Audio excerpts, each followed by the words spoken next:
حسین تیرا میں چلم منانے آیا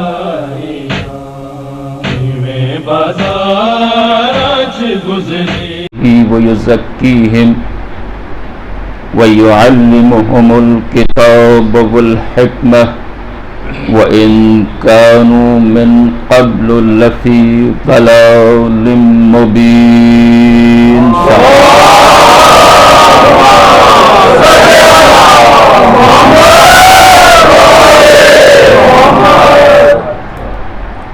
اللہ کا لاکھ لاکھ شکر کہ اس نے ہمیں مزید 1 سال کی عمر عطا کی اور ایک بار پھر فرش عزا سجانے کا اور فرش عزا پہ بیٹھنے کا ذکر مظلوم کربلا سننے اور سنانے کا موقع عطا فرمایا. وگرنہ نہ معلوم کتنے ہمارے بھائی پچھلے سال فرش عزا کی زینت تھے مگر اس سال وہ دنیا سے جا چکے ہیں اور انہیں یہ توفیق نصیب نہیں ہو رہی ہے. شاید وہ جنت میں جہاں بھی ہوں گے وہاں سے بھی اس فرش عزا پہ حاضری کے متمنی ہوں گے. اللہ تمام مرحوم مومنین و مومنات کی مغفرت فرمائے, ان کے درجات بلند فرمائے. ایک بار صلوات بھیجیں مرحوم.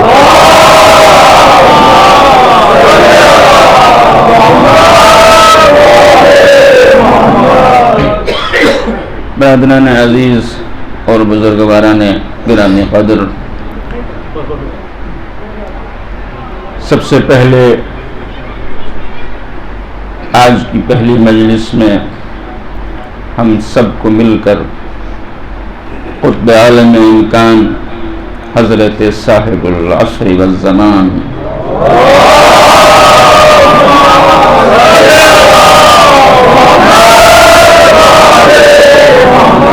عجل اللہ تعالی فرجہ الشریف کی بارگاہ اقدس میں ان کے جد امجد سید الشہداء امام حسین صلوات اللہ علیہ کے ایام سوگواری اور ایام عزاداری کی آمد پر تعزیت اور تسلیت پیش کرنا ہے, اس لیے کہ ہمارے زمانے کا امام ہی اس غم کا اور اس عزا کا وارث ہے. لہذا ہم ایک بار پھر اپنے امام کی خدمت میں تحفہ صلوات بھیجیں گے اور یہی تحفہ آپ کی خدمت میں ہماری طرف سے تعزیت اور تسلیت ہے.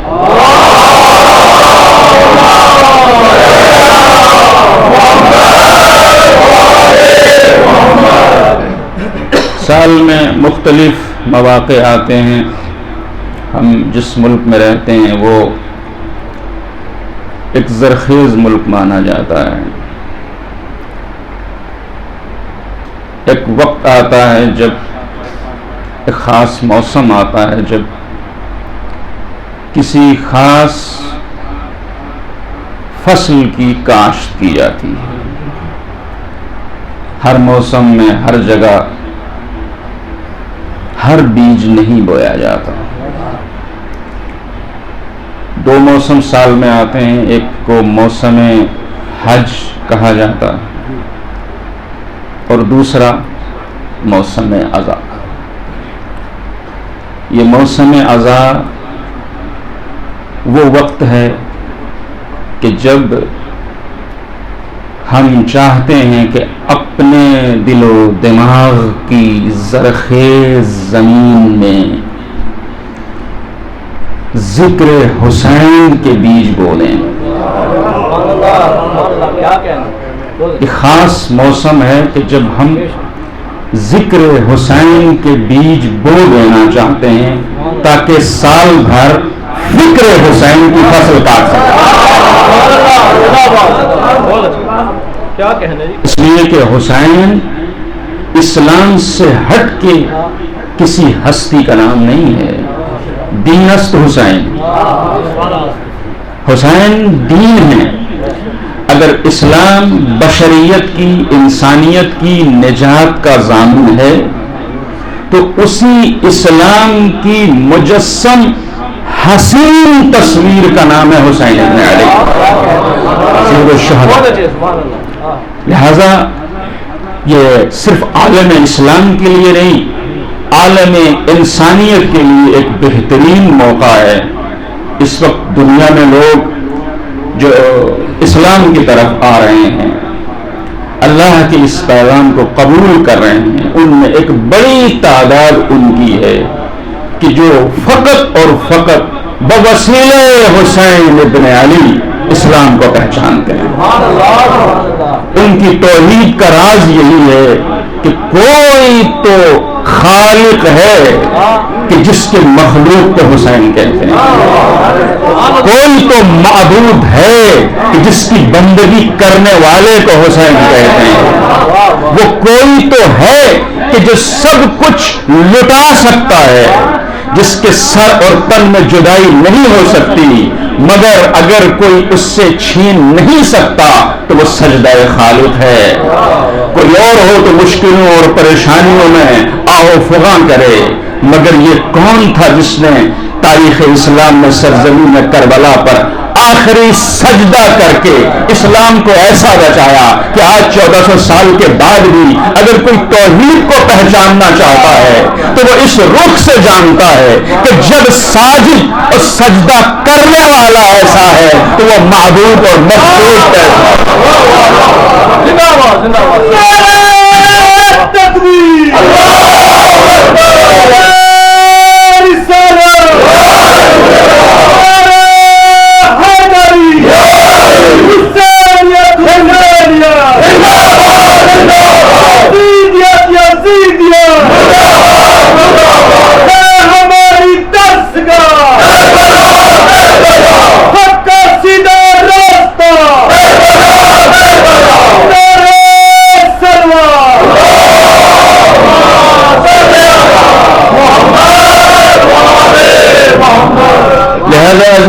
عرض اور گزارش آج پہلی مجلس میں یہی ہے کہ جب بھی مجلس میں تشریف لائیں انشاءاللہ باوضو، اور آپ ایسا کرتے ہیں، مگر دوسری شرط یہ ہے کہ فرش عزا پہ آنے والا کوئی بھی شخص تبرک لیے بغیر واپس نہ جائے، بلکہ اسی نیت سے مجلس میں آنا چاہیے کہ مجھے تبرک لینا ہے۔ مجلس میں آیا ہی جاتا ہے صرف تبرک کے لیے، بس فرق یہ ہے کہ یہاں پر دو طرح کا تبرک تقسیم ہوتا ہے۔ فرش عزا سے دو طرح کا تبرک تقسیم ہوتا ہے۔ ایک تبرک وہ ہے کہ جو ہمارے جسم کی غذا بنتا ہے، ایک تبرک وہ ہے کہ جو ہمارے جسم کی خوراک بنتا ہے، دوسرا تبرک وہ ہے جو منبر حسینی سے دیا جاتا ہے، وہ ہماری روح کی خوراک بنتا ہے۔ لہذا ضرورت ہے کہ دونوں طرح کا تبرک لے کر کے ہم یہاں سے جائیں، اس لیے کہ امام حسین صلوات اللہ علیہ کی بارگاہ اقدس وہ بارگاہ ہے کہ جو صرف آخرت نہیں بانٹتی، یہ وہ بارگاہ ہے کہ جہاں سے دنیا بھی ملتی ہے، عقبہ بھی ملتی ہے۔ بس عزیزو، میں اپنی گفتگو اس تمہید کے ساتھ شروع کروں کہ اسلام ہی امام حسین صلوات اللہ علیہ ہیں، بلکہ یوں کہا جائے کہ اسلام کی حسین اور عملی تصویر کردار حسینی کا نام ہے۔ لہذا یہ آیات کریمہ سورہ مبارکہ جمعہ کی جافزات کی خدمت میں نے تلاوت کی، ان کے ذیل میں اسلام راہ زندگی کے عنوان سے انشاءاللہ حافظات کی خدمت میں یہ اپنی معروضات رکھی جائیں گی ان مجالس اس عشرے کی صورت میں، اور دعا ہے کہ پروردگار ہمارے بیان کو قبول کرے اور آپ کی سماعت کو قبول کرے۔ پروردگار متعال سورہ مبارکہ جمعہ میں ارشاد فرماتا ہے کہ یسبح للہ ما فی السماوات وما فی الارض، کہ جو کچھ بھی زمین اور آسمانوں میں ہے وہ اللہ کی تسبیح کرتا ہے۔ اور یہ جو کچھ کا دائرہ میرے عزیزو اتنا وسیع ہے مجھے نہیں معلوم، یہاں ہو سکتا ہے کوئی عربی داں شخصیت تشریف فرما ہو، جہاں بھی کہا جاتا ہے جو کچھ عربی میں جب ماں کی لفظ آتی ہے جو کچھ، تو اصول یہ ہے کہ اس میں جاندار اور غیر جاندار، باشعور اور بے شعور، شعور رکھنے والے اور شعور نہ رکھنے والے سبھی شامل ہیں۔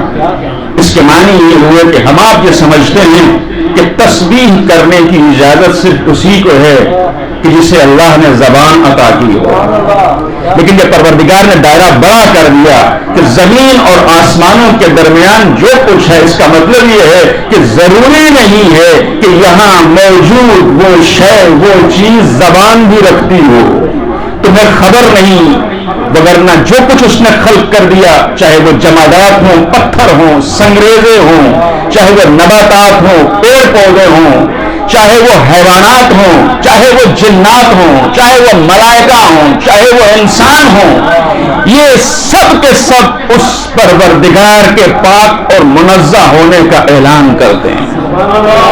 اللہ اکبر، اللہ اکبر، یہ سب اس کی تسبیح کرتے ہیں، جو کچھ بھی زمین میں ہے، جو کچھ بھی آسمانوں میں ہے۔ تو کیا ان کے تسبیح کرنے کا انداز کچھ اور ہے؟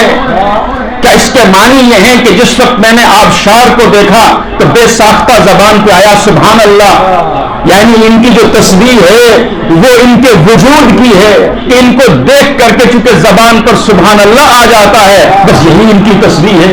جب ہم ستاروں کو دیکھتے ہیں تو کہتے ہیں سبحان اللہ، بس یہی تسبیح ہے۔ جب دریاؤں کو دیکھتے ہیں تو کہتے ہیں سبحان اللہ، بس یہی تسبیح ہے۔ جب اس کی مختلف مخلوقات کو دیکھتے ہیں تو کہتے ہیں سبحان اللہ، بس یہی تسبیح ہے۔ نہیں عزیزو، قرآن مجید میں دوسرے مقام کے اوپر اس کی وضاحت کر دی کہ جو کچھ بھی زمین اور آسمانوں میں ہے وہ اس کی تسبیح کرتا ہے۔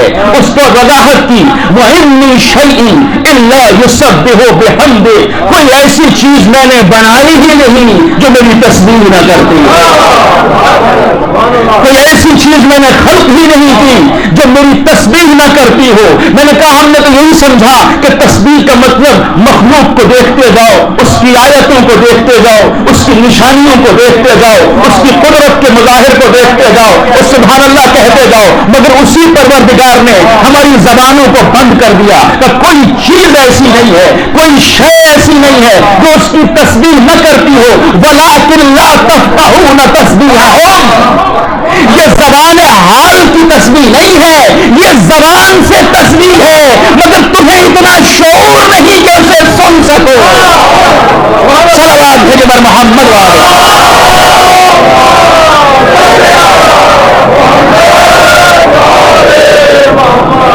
تمہاری فہم و فراست اس سطح کی نہیں ہے، تمہاری فہم و فراست اس سطح کی نہیں ہے کہ تم ان کی تسبیح کو سمجھ سکو۔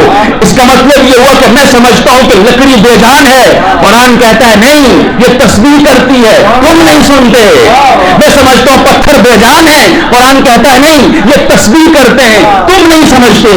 میں سوچتا ہوں پانی بے جان ہے، قرآن کہتا ہے نہیں یہ تسبیح کرتے ہیں، تم نہیں سمجھتے۔ وہ سمجھ میں تو تب آیا کہ جب سرکار رسالت ماب نے اپنے ہاتھوں پہ سنگریزوں کو اٹھایا۔ صلوات بھیجے بر محمد والے۔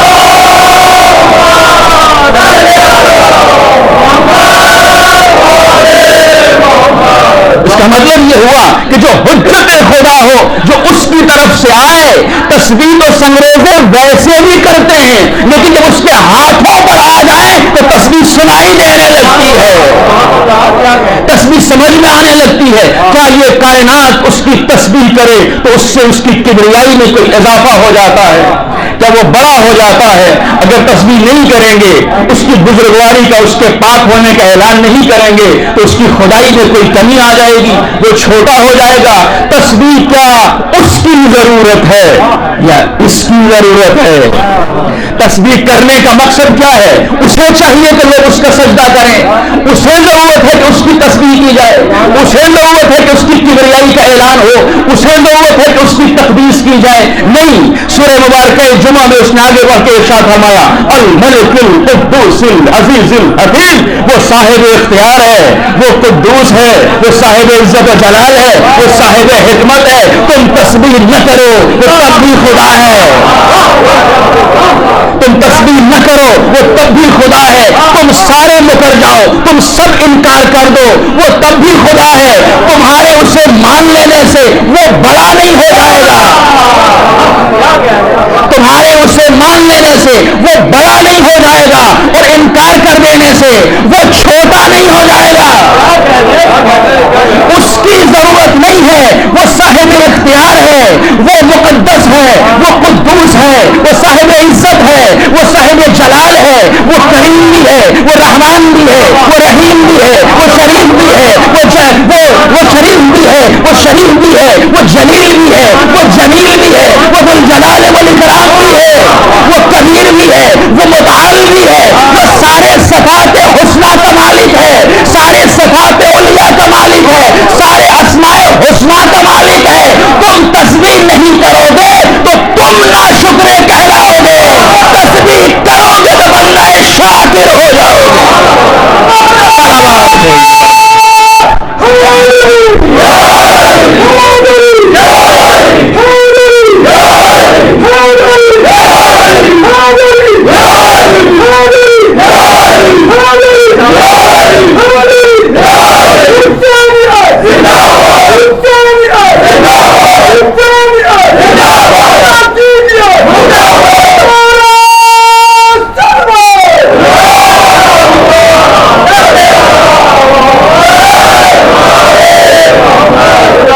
وہ جلیل شریف و مجید، وہ اسماء حسنہ کا مالک، وہ صفات علیہ کا مالک، وہ کبریا رکھنے والا، وہ بڑا، وہ عظیم، وہ اللہ اکبر، وہ صاحب عظمت، سبحان ربی العظیم و بحمدہ، سبحان ربی الاعلی و بحمدہ، کسی کی تسبیح کا محتاج نہیں۔ تو کیا یہ کائنات، یہ چرن، یہ پرن، یہ آبسار، یہ کوثر، یہ جو کچھ ہمیں نظر آتا ہے اور جو کچھ نظر نہیں آتا، یہ سب خالق تسبیح کرتے ہیں کہ وہ پاک ہے، اپنی زبان میں کرتے ہیں تو مجھے سمجھ میں نہیں آتی۔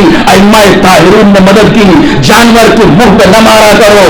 پوچھنے والے نے پوچھا کیوں؟ کہ تسبیح کرتے ہیں، چرن و پرن کی آواز میں تسبیح ہے، مرغ کی بانگ میں تسبیح ہے، ان چڑیوں کی چہچہاہٹ میں تسبیح ہے۔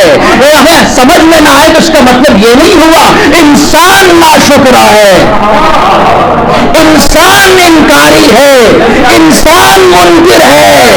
تو جب انسان منکر ہو گیا تو پھر چڑیا کو کیا منہ دکھائے گا؟ انسان ناشکرا ہو گیا تو چیٹی کو کیا منہ دکھائے گا؟ انسان ناشکرا ہو گیا تو ہاتھی کو کیا منہ دکھائے گا؟ کہ وہ سب عقل نہ رکھ کے اس کی تسبیح کر رہے ہوں، یہ عقل رکھنے کے باوجود انکار کر رہا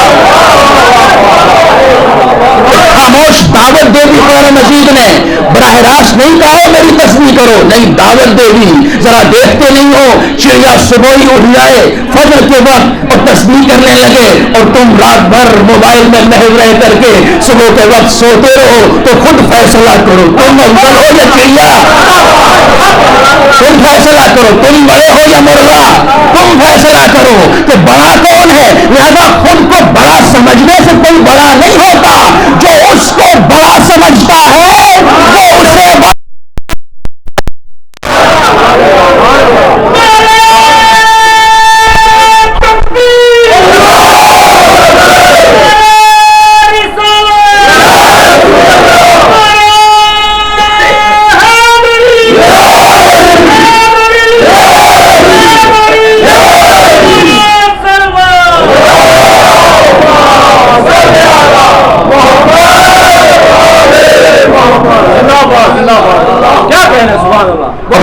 لوگ ہو سکتا ہے کسی کے ذہن میں آئے کہ وہ تو کام آسان ہے، آنکھ کھل جائے میں بھی کہہ دوں سبحان اللہ، آنکھ کھل جائے میں بھی کہہ دوں سبحان اللہ، الحمدللہ، اللہ اکبر، پھر پڑھ کے سو جاؤں کام چل جائے گا۔ میں نے کہا قرآن مجید پورا پڑھنا چاہیے، ادھورا نہیں۔ قرآن مجید کی ایک آیت پڑھ کے بات سمجھ میں نہیں آتی، ان القرآن مفسرہ القرآن، قرآن کی تفسیر خود قرآن کرتا ہے، تو پہلے قرآن سے پوچھو وہ کیا کہہ رہا ہے، پھر اپنا دماغ لگاؤ، پھر پھر کوئی اپنا اجتہاد کرو، پھر کوئی اپنا مطلب نکالو. میں نے جب دوسرے مقام پہ قرآن مجید سے مشورہ لیا کہ کیا مطلب ہے، پہلے صرف تسبیح نہیں کرتے جو کچھ تم دیکھتے ہو، نہیں، وَلِلَّهِ يَسْجُدُ مَا فِي السَّمَاوَاتِ وَمَا فِي الْأَرْضِ. یہ کائنات میں جو کچھ ہے، زمین اور آسمانوں کے درمیان جو کچھ ہے، خالی تسبیح نہیں کرتا، سجدہ بھی کرتا.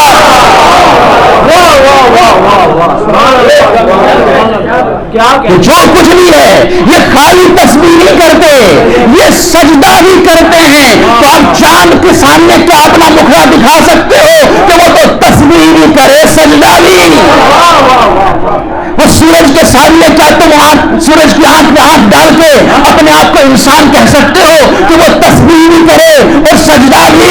اور تم خواب غفلت میں سوئے رہو، تسبیح سے بھی غافل رہو، تکبیر سے بھی غافل رہو، نماز سے بھی غافل رہو، سجدے سے بھی غافل رہو، رکوع سے بھی غافل رہو، صدقات و زکات سے بھی غافل رہو.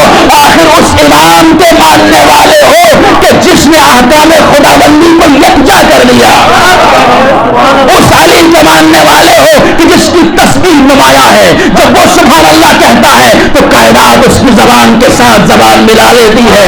جب وہ تکبیر کہتا ہے تو کائنات کا ذرہ ذرہ اللہ اکبر کہتا ہے. جب وہ سجدہ کرتا ہے تو کائنات کا ذرہ ذرہ سجدہ کرتا ہے. قرآن مجید نے جا بجا حکم دیا، نماز بھی قائم کرو، زکات بھی دو. نماز کے ذریعے سے اللہ سے تعلق، زکات کے ذریعے سے بندوں سے تعلق.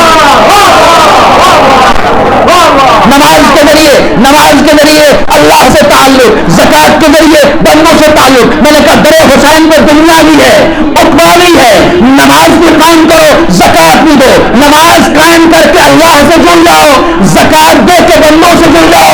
نہ معبود کو چھوڑو، نہ بندوں کو چھوڑو، نہ خالق کو چھوڑو، نہ مخلوق کو چھوڑو، نہ دنیا کو چھوڑو، نہ آخرت.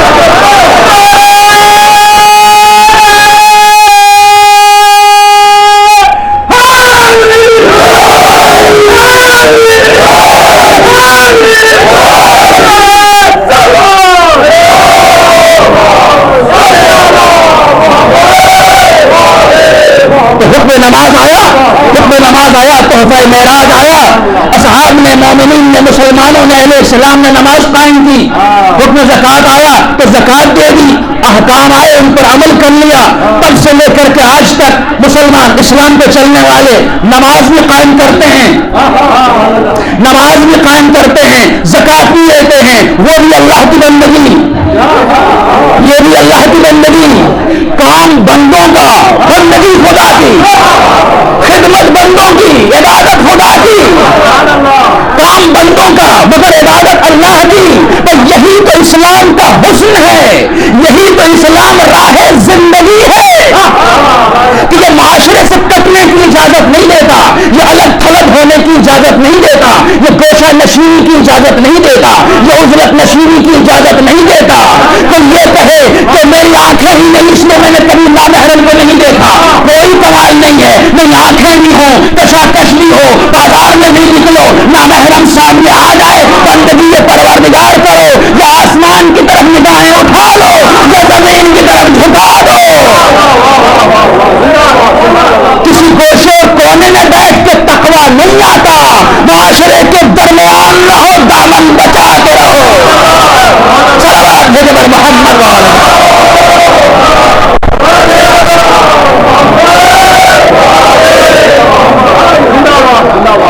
نماز قائم کرو، اللہ سے تعلق، زکات دو. یہ مزاج قرآن ہے. جہاں نماز کا ذکر، فوراً زکات کا ذکر. ایسا نہیں کہ نماز جب پڑھنے لگو تو بندوں کو بھول جاؤ. نہ، نماز جب قائم کرنا تو زکات بھی دینا. میں نے کہا میں رات میں اٹھوں گا، فجر سے پہلے 1 گھنٹہ تہجد ادا کروں گا. ہے پروردگار، اب تو تیری کائنات سو رہی ہے، اب تو لوگوں کی اکثریت سو رہی ہے، سب محو خواب ہیں، اب میں ہوں اور صرف تو ہے. صرف میرے اور تیرے درمیان گفتگو ہوگی. ادھر بندہ ہے، ادھر تو ہے، ادھر مخلوق ہے، ادھر خالق ہے، ادھر عبد ہے، ادھر معبود ہے. اب تو درمیان میں کوئی نہیں ہے. کہ نہیں آؤ نماز وتر، نماز شب کی آخری رکعت، نماز وتر. اور اس وتر میں طویل یا مختصر قنوت. تو پوری نماز شب کی معراج یہی قنوت ہے. پوری نماز تہجد تہجد کی معراج یہی قنوت ہے. پالنے والے میں تو اکیلے میں آیا تھا تم سے ملنے کے لیے، لیکن اسی نے حکم دیا جب آ رہے ہو مجھ سے بات کرنے تو اپنی باتیں بعد میں کرنا، پہلے 40 بندوں کا نام لے کے دعا کرو.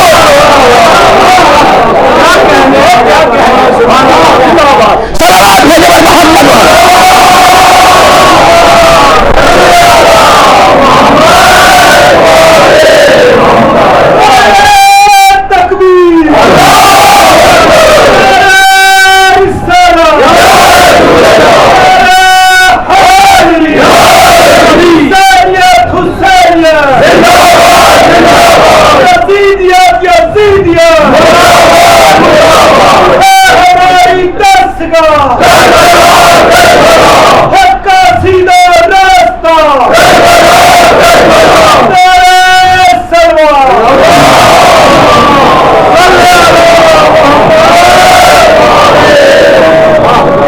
حکم آ گیا نماز قائم کرو تو مسلمانوں نے نماز قائم کی.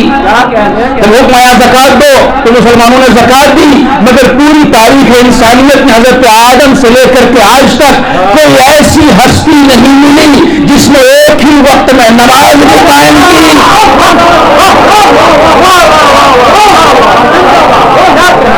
کوئی ایسی ہستی نہیں ملی جس نے ایک ہی وقت میں نماز بھی قائم کی، زکات بھی دے دی اور معیار بتا دیا.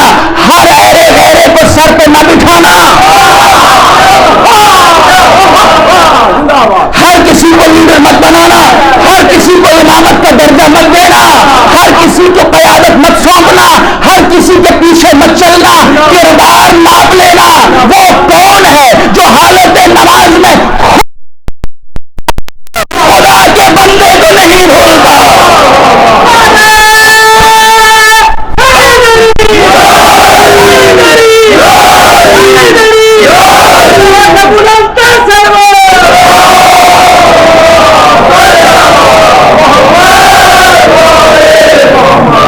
کہنے والوں نے کہا کہ نماز پر فرق نہیں پڑا. کہنے والوں نے کہا نماز پر فرق نہیں پڑا. فقیر نے آواز دی، اشارہ ہوا، انگشتر لے گیا. نماز کا خضوع کہاں گیا؟ نعوذ باللہ خشوع کہاں گیا؟ میں نے کہا یہ سوال وہ کرے جو نماز کسی کے لیے پڑھتا ہو، زکات کسی کے لیے دیتا ہو.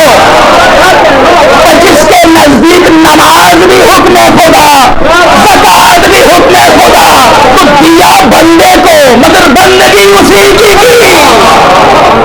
صلوات بھیج دے محمد.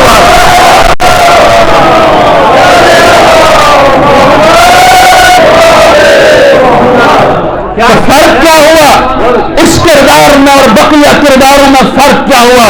بہت بڑا فرق ہے. جب حکم آ جائے، جب آیت آ جائے اور کوئی اس پر عمل کر لے، جب آیت آ جائے کوئی اس پر عمل کرے، بالکل صحیح عمل کرے تو وہ مومن ہے. جب آیت آ جائے اور اس پر عمل کرے وہ مومن ہے. آیت زکات آ جائے عمل کر لے مومن ہے. کافی توجہ کریں، جو آیتوں پر عمل کریں وہ مومنین ہوتے ہیں.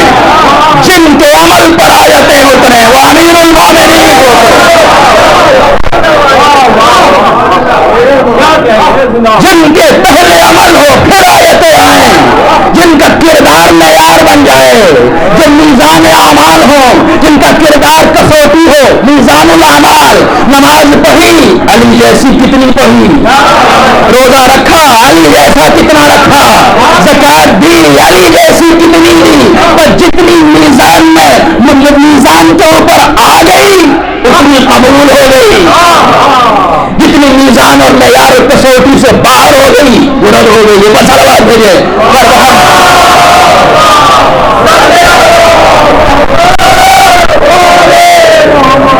انشاءاللہ گفتگو ہوتی رہے گی. سفیر کا طریقہ یہ ہے کہ لاجیکل وے میں ٹیکنیکلی باتیں کلیئر کی جائیں، سمجھائی جائیں. چونکہ ہماری نوجوان نسل خالی ٹرمس نہیں سمجھتی، اصطلاحات نہیں سمجھتی، ذہن میں سوال آتا ہے کیا وجہ ہے. کچھ رضی اللہ تعالی عنہ ہوں، کچھ علیہ السلام ہوں، وہ تو فرق ہوگا. کچھ کو علیہ السلام کہا جائے، کچھ کو رضی اللہ کہا جائے. آخر ایسا کیوں؟ میں نے کہا ٹیکنیکل وے میں کلیئر کر دیتا ہوں، بات سمجھا دیتا ہوں. بس جنہوں نے آیتوں پر عمل کیا تو عمل ہی تو کیا نا، قبول ہوا یا نہیں ہوا؟ کوئی ضمانت نہیں. نماز پڑھی، قائم کی، قبول ہوئی یا نہیں ہوئی؟ کوئی ضمانت نہیں. روزہ رکھا، قبول ہوا یا نہیں؟ کوئی ضمانت نہیں. اس لیے آج تک دعا کرتے ہیں رضی اللہ تعالیٰ عنہ. پالنے والے راضی ہو جا، پالنے والے قبول کر لے، پالنے والے قبول کر لے، پالنے والے قبول کر لے. پتا چلا جو احکام پر، آیتوں پر عمل کرتے ہیں ان کے لیے دعا بنتی ہے کہ پالنے والے راضی ہو جا. جن کے عمل پر آیتیں اترے وہ رضی اللہ نہیں علیہ السلام.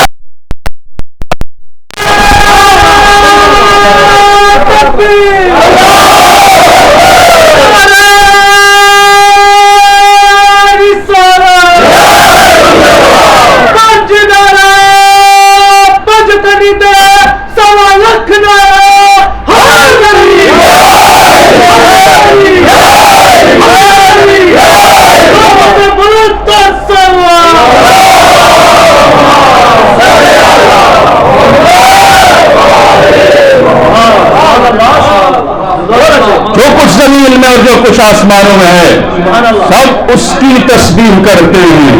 جو کچھ زمین اور جو کچھ آسمانوں میں ہے، جو کچھ سب اس کا سجدہ کرتے ہیں. من کا پالنے والے تیرا حبیب کا اس سے بہتر سجدہ کون کرے گا؟ اس سے بہتر نماز کون ادا کرے گا؟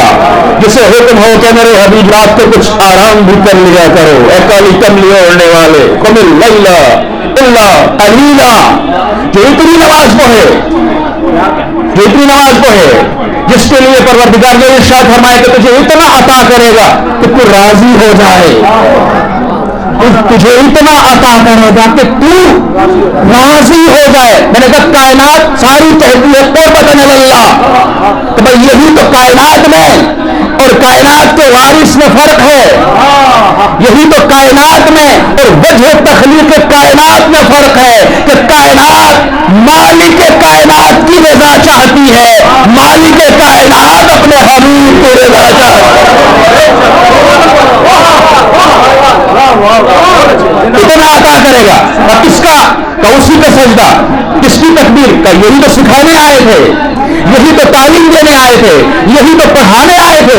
سورہ مبارکہ جمعہ میں پروردگار نے سرور کائنات کا پورا مشن واضح کیا، اور مشن واضح کرنے سے پہلے یہ بتایا کہ جو کچھ بھی کائنات میں ہے وہ سب اس کی تسبیح کرتا ہے. یعنی ذہنوں کو صاف کر دو. میں حبیب کو اس لیے نہیں بھیج رہا ہوں کہ آؤ میری عبادت کرنے، حبیب کو اس لیے نہیں بھیج رہا ہوں آؤ مجھے ماننے، آؤ میری عبادت کرو، میری بندگی کرو، میری نماز پڑھو، میری اطاعت کرو، مجھے خدا مانو. نہیں، تمہارے ماننے کا محتاج نہیں.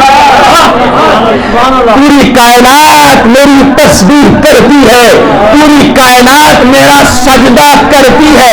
دوسرے مقام پہ ارشاد فرمایا یعنی اے انسان تو صاحب عقل ہے، تو صاحب شعور ہے، تو صاحب ادراک ہے، تو صاحب فہم ہے، تو صاحب فراست ہے. میں نے تیرے پورے جسم کو خلق کیا. توجہ، ہر عضو بدن کا ایک مقصد رکھا. توجہ، آنکھیں کسی کام کی، زبان کسی کام کی، ناک کسی کام کی، کان کسی کام کے، دل کسی کام کا، ہاتھ کسی کام کے. ہر جسم کے ہر حصے کا کوئی نہ کوئی مقصد ہے. اور اس پروردگار تو نے یہ ابروؤں کے اور بالوں کے اگنے کی جگہ کے درمیان جو فاصلہ رکھا ہے پیشانی کی شکل میں، اس کا بھی کوئی مقصد ہوگا کہ تم خود ڈھونڈ لو. میں نے کہا مجھے نہیں نظر آتا کہ جب ہاتھوں کا کام سمجھ میں آ گیا، پیروں کا کام سمجھ میں آ گیا، آنکھوں کا کام سمجھ میں آ گیا، تو پیشانی کا کام صرف ایک ہی ہے اور وہ سجدہ خالق ہے. پیشانی کا کام صرف ایک ہی ہے، سجدہ خالق. میں نے کہا انشاءاللہ ہم کریں گے، ہم کرتے ہیں. کہ سبح للہ ما فی السماوات والارض. تم کیا کرو گے؟ پوری کائنات کرتی ہے. تم کیا کرو گے؟ پوری کائنات سجدہ کرتی ہے. پروردگار اشاروں میں کچھ سمجھا رہا ہے، کچھ پیغام دے رہا ہے، کچھ میسج دے رہا ہے کہ سجدہ تمہاری فطرت کا حصہ ہے. پیشانی میں نے بنا دی ہے، کہیں نہ کہیں جھکے گی ضرور، لیکن جس کا بھی سجدہ کرنا یہ دیکھ لینا وہ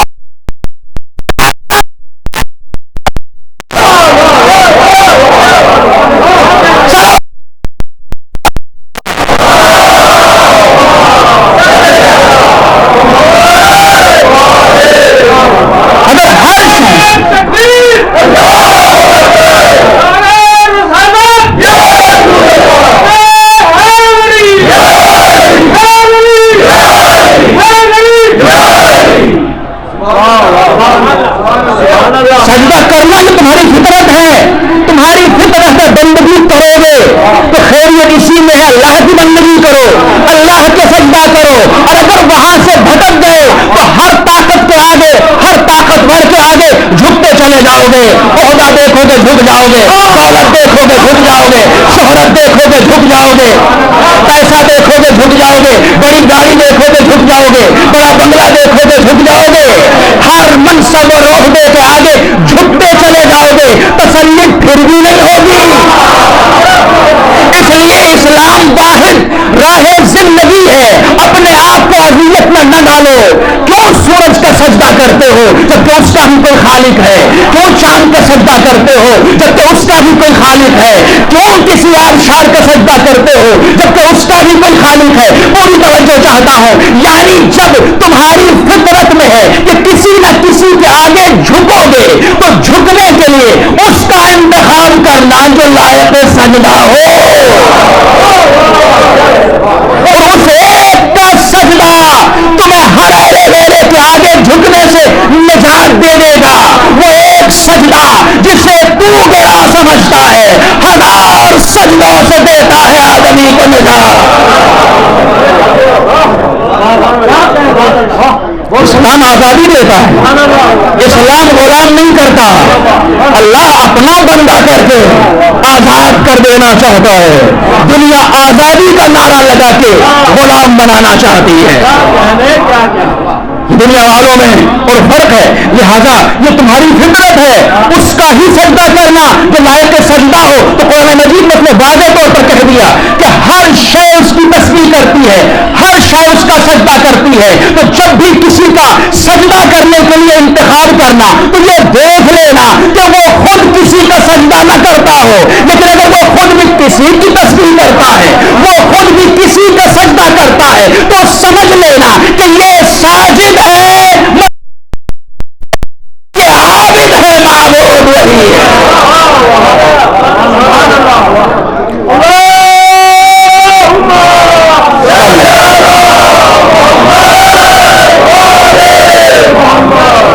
پاک ہے وہ. تسبیح کے معنی یہ ہے کہ ہر نقص سے پاک ہے، ہر عیب سے پاک ہے. کہوں کیوں میں بار بار سبحان اللہ کہ پالنے والے تو پاک ہے، پالنے والے تو پاک ہے، پالنے والے تو پاک ہے. تمہارا ذہن ہے ناقص، تمہارا ذہن، تمہارا برین لمیٹڈ ہے، تھوڑا سا سوچتا ہے. پہاڑ کو دیکھتے ہو محض حیرت رہ جاتے. پالنے والے تم نے یہی بنایا ہے.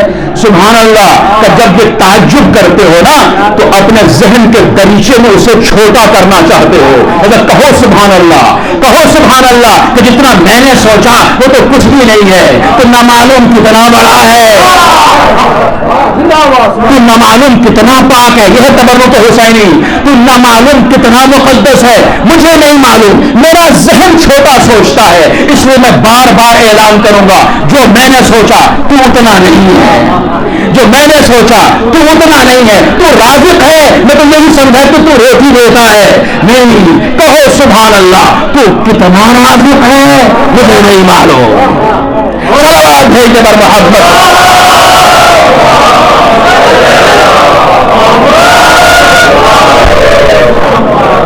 الملک القدوس. ہر شے سجدہ کرتی ہے مگر کوئی فرق نہیں پڑتا. یہ اس کی شان بھی ہے اور جسے وہ بنا دے اس کی شان بھی یہی ہے. اصلی اور نقلی میں فرق یہی ہے. اصلی اور نقلی میں فرق یہی ہے. اصلی کسی کے ماننے کا محتاج نہیں، اصلی کسی کے ماننے کا محتاج نہیں کہ کوئی مانے گا تو وہ خدا ہے، اور نقلی کو مان لیا جائے تو خدا ہے، نہ مانا جائے تو عام سی شے ہے. بس یہی فرق ہے. پر اسی طرح جسے وہ منتخب کر لے، جسے وہ ولی بنا دے، جسے وہ سرپرست بنا دے، جسے وہ آقا بنا دے، جسے وہ مولا بنا دے، اس کی شان بھی یہی ہے کہ وہ کسی کے ماننے کا محتاج نہیں. وہاں بھی یہی معیار ہے اصلی اور نقلی میں. اصلی وہ ہوتا ہے جسے خدا، اور وہ کسی کے ماننے سے مولا نہیں ہوتا. کوئی مانے وہ تب بھی مولا کائنات، کوئی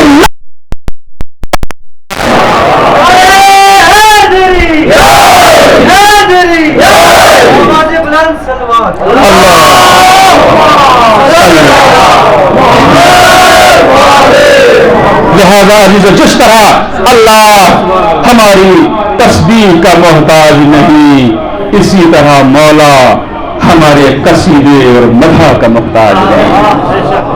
یہ انسان کی ضرورت ہے کہ سجدہ کرے، یہ مومن کی ضرورت ہے کہ مدح مولا کرے۔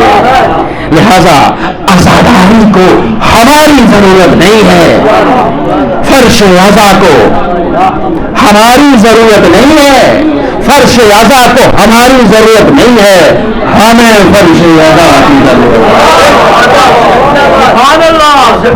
عزاداری کو ہماری ضرورت نہیں ہے، ہمیں عزاداری کی ضرورت ہے۔ لہذا کبھی ہو سکتا ہے ذہنوں میں خیال آئے کہ یہ امام بارگاہ قائم کی گئی، اتنے سال ہو گئے تب سے فرش عزا بچھ رہا ہے، اتنی انجمنیں بنی، اتنی جماعتیں آئیں، اتنوں نے انتظام کیا، اتنے یہ سب کچھ کرتے آئے ہیں، ماشاءاللہ اللہ سب کی توفیقات میں اضافہ فرمائے، سب کی خدمت کو قبول فرمائے، جو دنیا سے جا چکے ہیں ان کے درجات کو بلند فرمائے۔ کہیں ذہنوں میں یہ خیال نہ آ جائے کہ ہم ہیں جو اس عزاداری کو بچا رہے ہیں،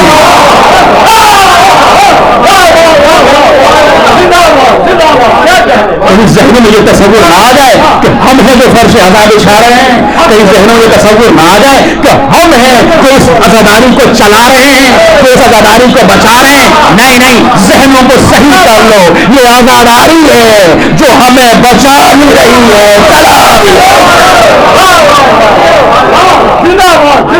سبحان اللہ۔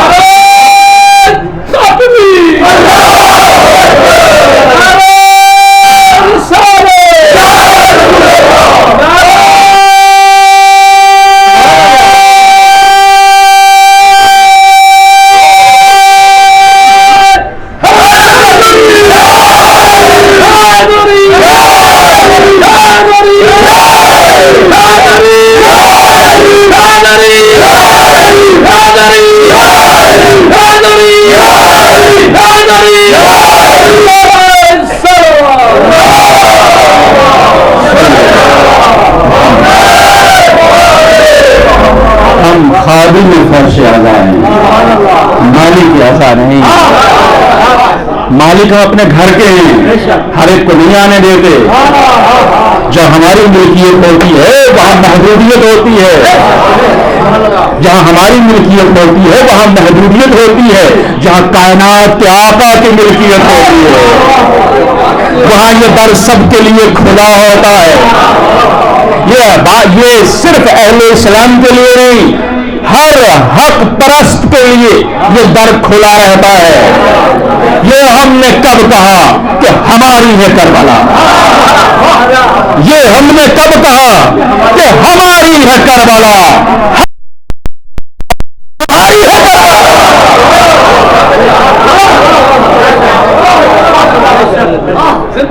ہر حق پرست کے لیے ہے۔ اس لیے مولانا حسین صلوات اللہ علیہ نے نہ کل کسی کا راستہ روکا نہ آج کسی کا راستہ روکا ہے۔ وہ اور ہوتے ہیں جو لالچ دے کے بلاتے ہیں، وہ اور ہوتے ہیں جو پیسے دے کے خریدتے ہیں، وہ اور ہوتے ہیں جو ڈرا دھمکا کے اپنا بناتے ہیں۔ حسین مولا کے معیارات الگ ہیں۔ آپ بلاتے نہیں کہ آؤ، آپ بھیجتے ہیں کہ جاؤ۔ ہمارے پاس آنا تو آزادی سے آنا، ہمارے پاس آنا تو پاک ہو کے آنا، ہمارے پاس آنا تو اپنے اختیار سے آنا، ہمارے پاس آنا تو خود فیصلہ کر کے آنا۔ یہ نہ کہنا کہ وہ مجبور ہو گئے تھے، کچھ کہہ نہیں پائے تو وہ ہم چراغ بھی بجھا دیتے ہیں، اندھیرے میں چلے جاؤ۔ اب سمجھ میں آیا نا، سمجھ میں آیا نا؟ وہ دنیا فالوورز چاہیے جنہیں اللہ کسی کے محتاج نہیں ہوتے۔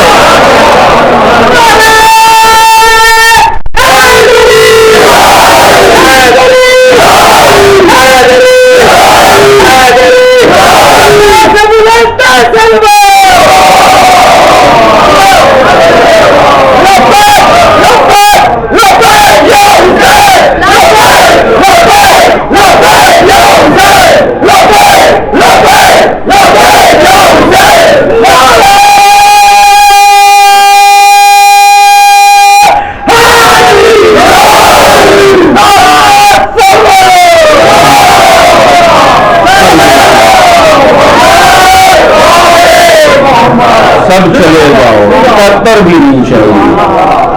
میں اکیلا ہی کافی ہوں, میں اکیلا ہی کافی. یہ ہے درس کربلا, یہ ہے درس کربلا کہ ہزاروں کا بھی لشکر ہو, گھبرانا نہیں, حق پر رہنا. کربلا یہی تو سکھاتی ہے کہ حق والے ہو سکتا ہے کم ہو. دنیا میں اہل بیت کو چاہنے والے, حسین کو چاہنے والے تو کم ہونا باطل پر ہونے کی دلیل نہیں ہے.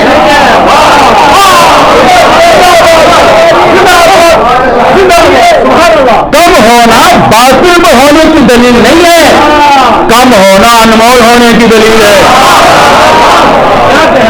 کم ہونا کامیاب ہونے کی دلیل ہے, کم ہونا قیمتی ہونے کی دلیل ہے. میں نے کہا پتھر تو سب ہیں مگر سب ٹھوکروں میں رہتے ہیں. یہ اقلیت ہے جو ندیم بنتا ہے.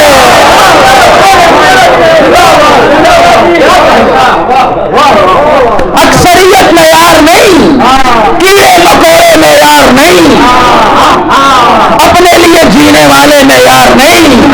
وہ کردار ڈھونڈو جو خود جلتے ہیں, دنیا کو روشنی دیتے ہیں, جو خود قربان ہوتے ہیں, انسانیت کو بچا لیتے ہیں, جو اپنی جان دے دیتے ہیں, ایمان نہیں دیتے, اسلام کو بچا لیتے ہیں, قرآن کو بچا لیتے ہیں. لہذا کربلا تو سبق ہی نہیں ہے, وگرنہ سب نے بیعت کر لی اور پیغام بھی آ گیا مدینے کہ 2-3 افراد ہیں جنہوں نے بیعت نہیں کی, ان سے بھی فور بیعت لینی جائے. تو کیوں یہ 2-3 افراد کی کیا خصوصیت ہے؟ یہ 2-3 افراد ہی بطور خاص کیوں؟ حجاز نے بیعت کر لی, شام نے بیعت کر لی, بڑے بڑے شہروں میں بیعت کر لی, مدینے میں اچھی خاصی تعداد میں بیعت کر لی, مکے والوں نے اس وہاں 14 سال پہلے جا کے میں سوچوں تو کہ سب ایک طرف چلے گئے, میجورٹی اکثریت سب نے ووٹ کر لیا, ایک کو سب نے بیعت کر لی. لیکن وہ جو بیعت لینے والا ہے اس کے نزدیک بھی اس کی بیعت کی اہمیت ہے کہ جس کی عظمتوں کا اندازہ یہ کائنات نہیں لگا سکتی. وہ بھی جانتا ہے کیڑے مکوڑے کیا ہوتے ہیں اور توشے نبی پہ سوار کون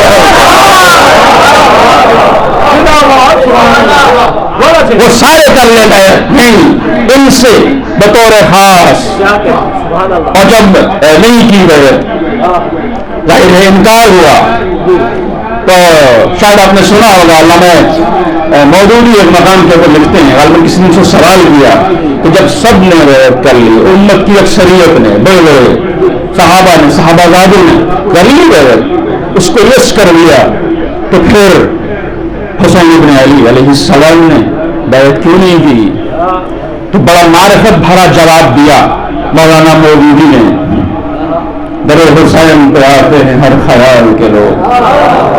یہی تو وجہ ہے کہ یہاں کسی کی جس نے بھی کسی بھی مذہب مسلک سے ہو ایک فقرہ بھی دفاع اہل بیت میں کہا تو ہمارا سلام, ہمیں سب قبول. جو پنجتن کا وہ ہمارا, جو عالم کا وہ ہمارا, بس یہی وہ کی سرحد ہے, ختم ہو گئی بات, ختم ہو گئی بات. تو پوچھنے والے نے پوچھا کہ سب نے بیعت کر لی تو حسین ابن علی نے بیعت کیوں نہیں کی؟ کہ سوال بدلو, یہ سوال صحیح نہیں ہے, بلکہ یہ پوچھو کہ اگر حسین ابن علی نے بیعت نہیں کی تو سب نے کیوں کر لی؟ کیا کہنے, سبحان اللہ, کیوں کر لی؟ کیونکہ معیار دین اکثریت تھوڑی ہے. دین کا معیار, اسلام کا معیار اکثریت نہیں ہے, دین کا معیار حق علی ابن ابی طالب کے ذات گرامی اور ان کی اولاد ہے. جانا جنت کے جوانوں کا سردار معیار ہے. لہذا جب یہ خط آ گیا مدینے کے جواب, یہ نام بھی اتنے کبھی اور خبیث ہیں کہ باطن دل نہیں کرتا کہ انسان منبر سے نام, اس لیے آپ حضرت جانتے ہو سمجھتے ہیں. یہ مدینے کے گورنر کے پاس حاکم شام کا خط آیا اور 2-3 افراد کے نام ہیں کہ ان سے بیعت لے لو, اور اگر بیعت نہیں کرتے تو جواب میں, خط کے جواب میں ان کی گردنیں دینا. خط کے جواب میں تم ان کی گردنیں بھیج دو۔ بہرحال اور کسی کا ہم کیا ذکر کریں، تو اپنے مولا نے کیا رد عمل اظہار کیا۔ اس منبر کا تقاضا یہی ہے، اس منبر کا تقاضا یہی ہے، اس لیے کہ منبر وہی ہوتا ہے جہاں سے ذکر رسول آل رسول، جہاں سے یہ ذکر نہ ہو تو امام سجاد نے کہا کہ یہ لکڑیاں ہیں، یہ منبر نہیں ہے۔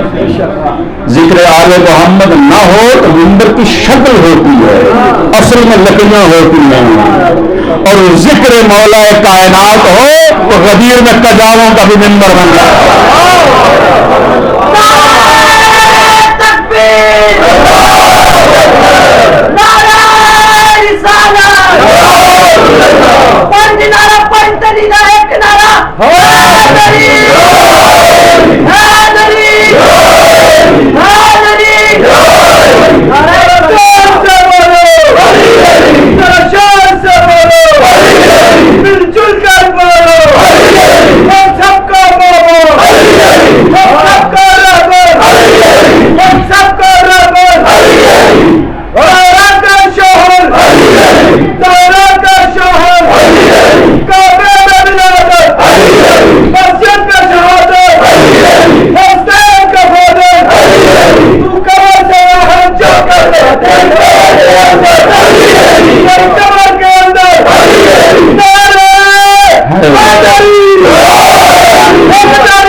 اللہ آپ کے جلدوں کو سلامت رکھے۔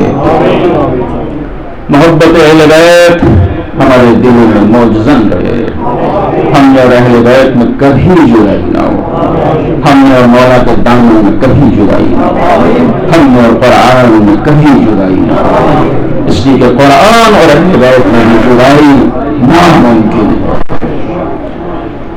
ہمارا اور آپ کا مولا پنجتن پاک کی آخری کڑی حسین ابن علی سید الشہداء، جو سید الشباب اہل جنت ہیں، کربلا میں آئیں تب بھی جنت کے مالک، کربلا میں نہ آئیں تب بھی جنت کے مالک۔ مگر یہ ہمیں اور آپ کو درس دیا گیا کہ ہمیشہ حق پر رہنا، حق کا ساتھ دینا، حق والوں کا ساتھ دینا، حق والوں کا ساتھ دینا۔ بلایا گیا ولی کے دربار میں، طلب کیا گیا کہ میرا آقا اپنے کچھ ساتھیوں کو ساتھ لے کے جاؤ،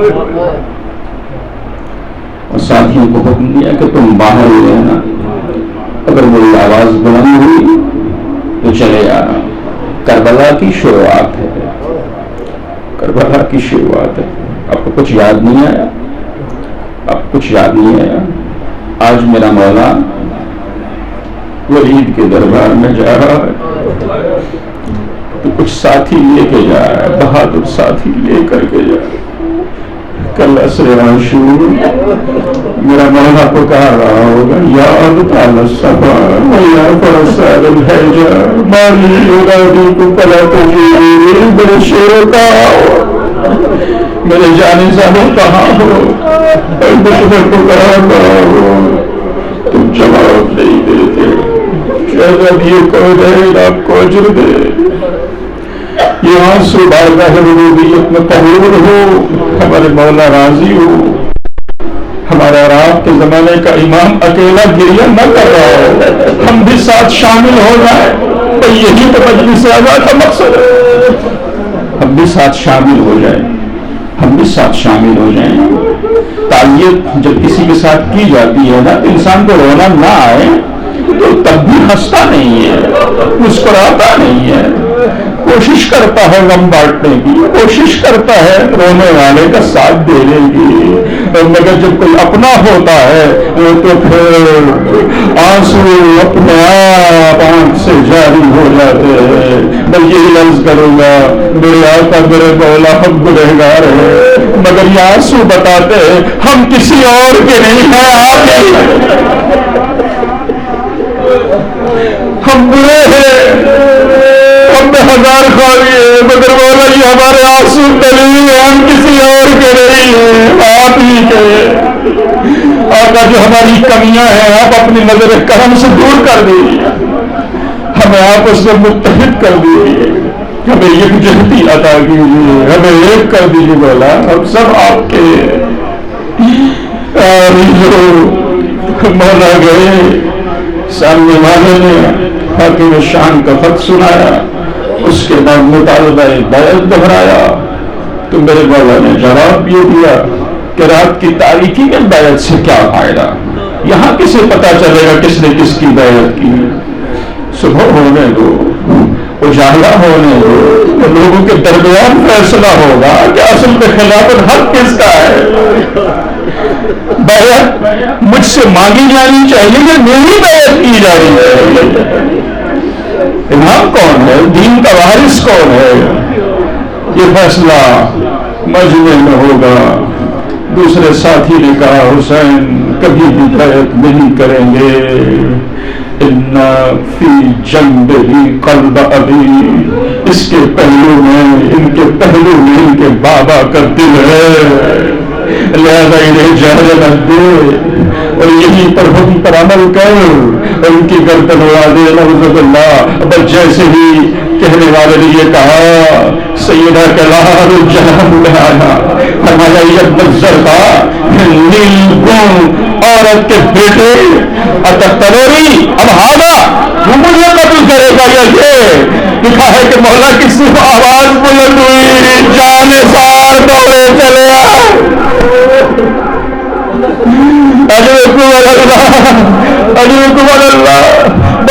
بس اگلے ایک دو دن ایک دو راتیں اب میرے آقا کی وداعی میں گزرے گی، کبھی قبر رسالت مآب پہ جائیں گے، کبھی بھائی کے مزار پہ جائیں گے، کبھی ماں کی لہت پہ جائیں گے، الوداع نانا میں جا رہا ہوں، الوداع بھائی میں جا رہا ہوں، الوداع اماں میں جا رہا ہوں، الوداع اماں لہو لہون بدن دیکھ رہے چلو، زینب کے بالوں میں رسن دیکھ رہے چلو، ہاتھ جو پیغام میں پیغام آ رہا ہے، میرے مولا نے اپنے اہل خاندان کو گھر والوں کو جمع کیا اور جمع کر کے فرمایا دیکھو میرا جانا ناگزیر ہے، ایک بڑی تعداد ہے جو ہمارے اور مولا ہمارے آپ کے مولا کے ساتھ ہوئی کہ ہم آپ کو تنہا نہیں جانے دیں گے،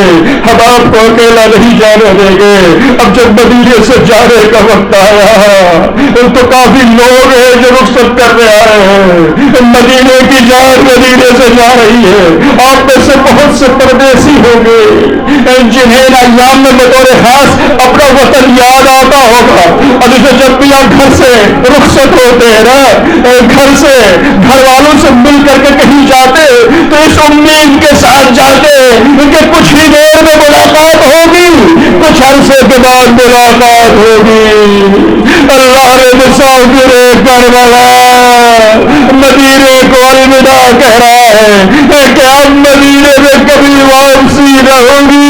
ارے جس کا وطن مدینے جیسا ہو، جہاں نانا کا روزہ ہو، جہاں باپ کی لہد ہو، جہاں بھائی کا بازار ہو، مجھے نہیں معلوم کس طرح سے الوداع کہا، لیکن ہاں عزیزو اب جو قافلہ تیار ہوا، سوار سفر باندھا گیا تو جانثار بھی ہے، بنی ہاشم بھی ہے، نوجوان بھی ہیں، بچے بھی ہیں اور بیویاں بھی ہیں، بس اسی سے مجلس ختم ہو گئی۔ آج مدینے سے عجب رخصتی کا اہتمام ہو رہا ہے، بیویوں کو بس عزت و شان ہماریوں میں سوار کیا جا رہا ہے۔ اجرکم اللہ آج بیویاں رخصت ہو رہی ہے۔ ارے جو بھی بیوی آتی ہے کوئی آگے بڑھ کے استقبال کرتا ہے، ہماری میں سوار کرتا ہے۔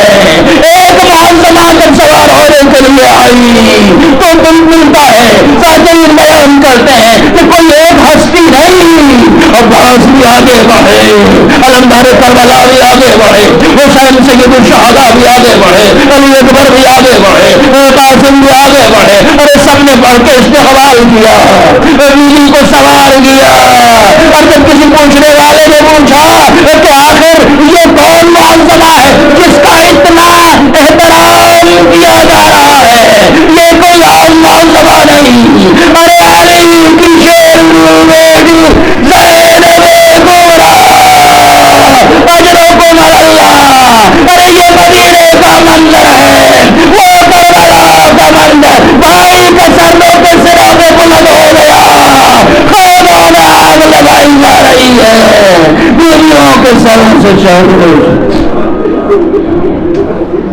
انا للہ و انا الیہ راجعون۔ یا حسین